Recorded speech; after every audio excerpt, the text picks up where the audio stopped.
Here is the most ironic thing about the Galaxy S25 Ultra. The moment it launched, lots of people were calling out Samsung for copying the iPhone's design.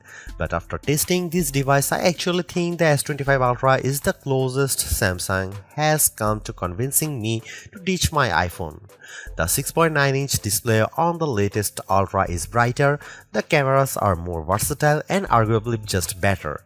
And the S25 Ultra is packed with smarter AI features I wish the iPhone 16 Pro Max had, like the ability to perform multiple actions at once across apps using just your voice.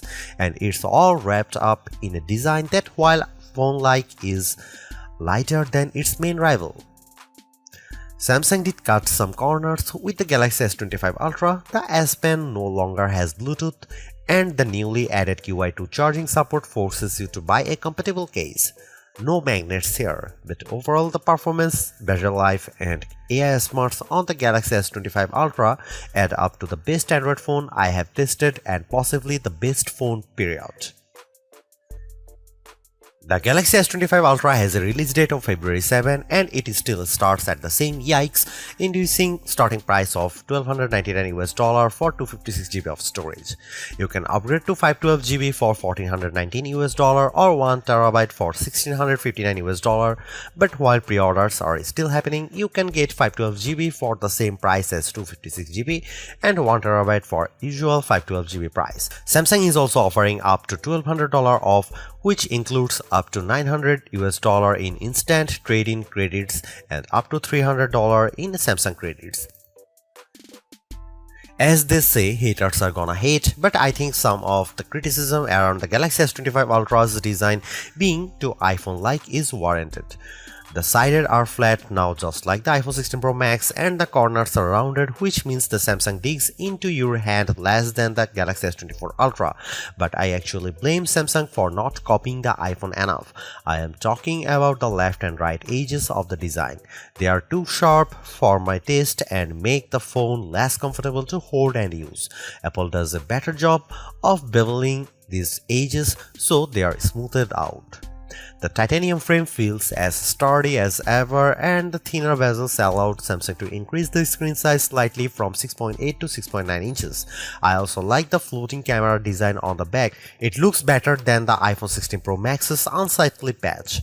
Measuring 6.41 by 3.06 by 0.32 inches and weighing 7.69 ounces, the Galaxy S25 Ultra has nearly the same dimensions of the iPhone 16 Pro Max while being noticeably lighter than Apple's 7.99 ounces handset when I was holding both phones.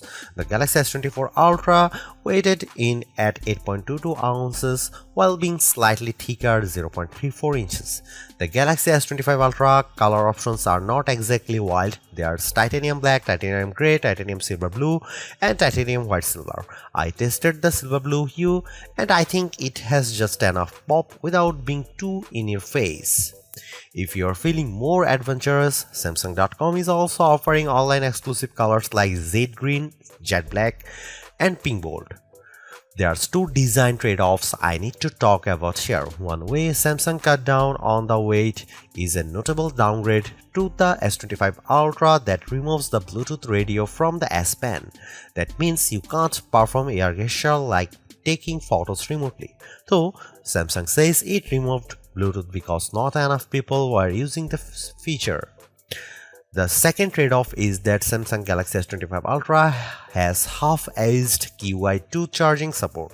I say that because the magnets are not built into the phone itself, so if you want to easily attach to magnetic QI accessories like docks and car mounts, you are going to have to spring for a special case.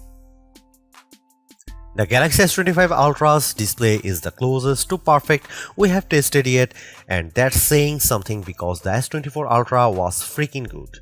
The size has grown from 6.8 to 6.9 inches thanks to slimmer bezels, and that makes this an even more immersive canvas for movies, games, and more. While watching the trailer for Superman side by side with its predecessor, the Galaxy S25 Ultra's display was a bit more vivid and brighter than the S24 Ultra when viewed outdoors.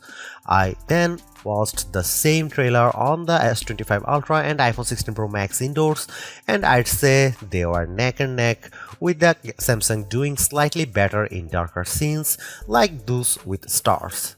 In our lab testing, the Galaxy S25 Ultra turned in a max brightness of 1860 nits.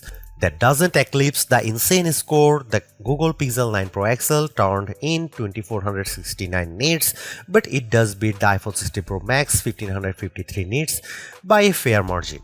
The Galaxy S25 Ultra also turned in better scores for color saturation, covering 128.1% of sRGB color gamut and 90.8% of DCI-P3 color space. The iPhone 16 Pro Max hit 114% and 80.9% respectively. Samsung even won out in terms of color accuracy with a Delta E score of 0.24, Apple's Flagship scored 0.26. You can get even richer color if you set the Samsung display to vivid mode. The S25 Ultra's screen promises better durability too, though we have not been able to test it. It's made of Corning Gorilla Armor 2, which is designed to provide better drop protection and better scratch resistance.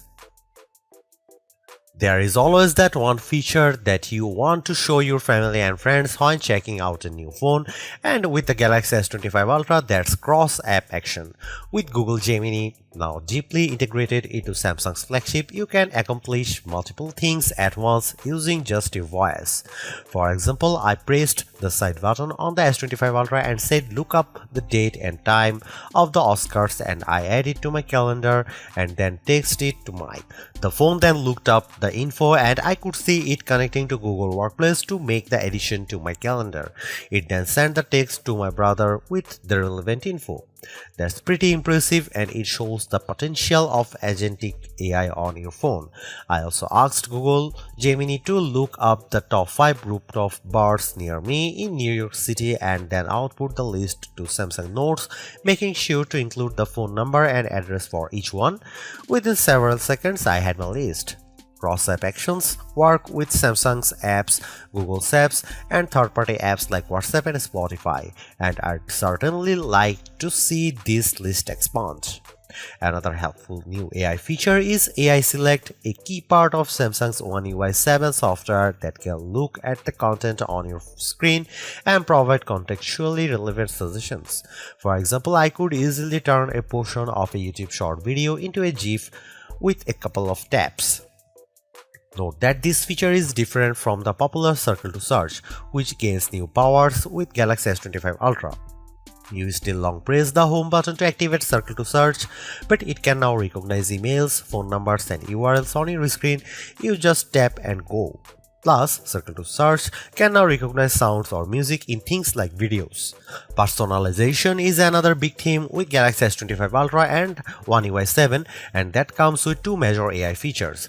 The first is Now Brief, which can give you a quick summary to start your day. You will be able to see the latest weather, your upcoming appointments, and the latest news at a glance, as well as suggested Spotify playlist. The idea is that Now Brief will get smarter over time as it learns more about you via what's called the personal data engine.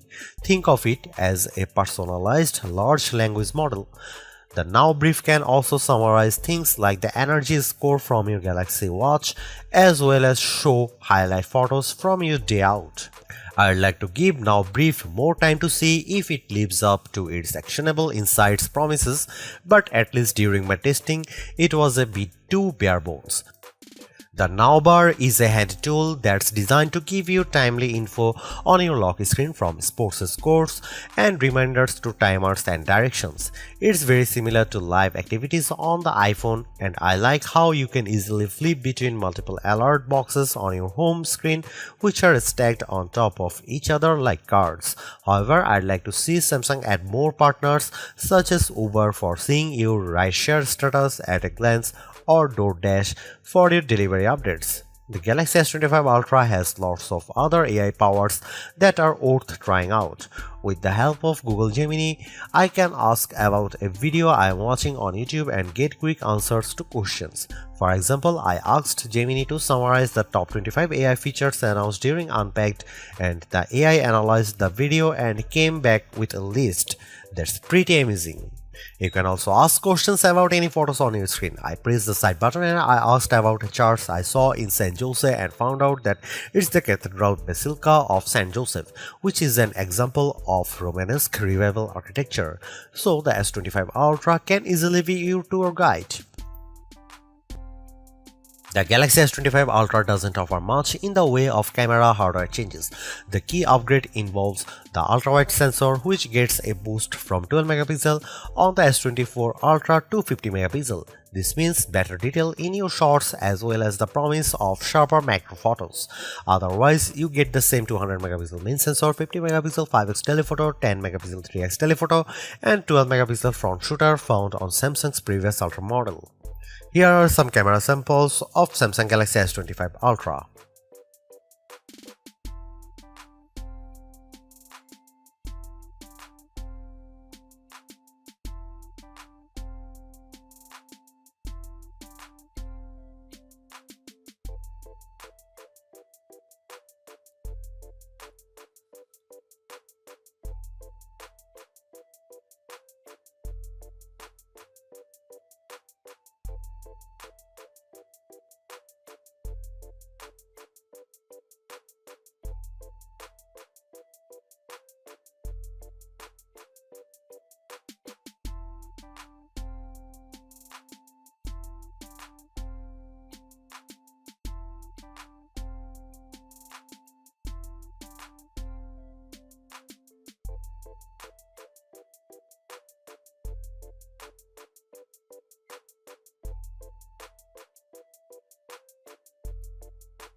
The Galaxy S25 Ultra is powered by an overclocked version of the Snapdragon 8 Elite chip along with 12GB of RAM, and it's definitely one of the fastest phones we have tested.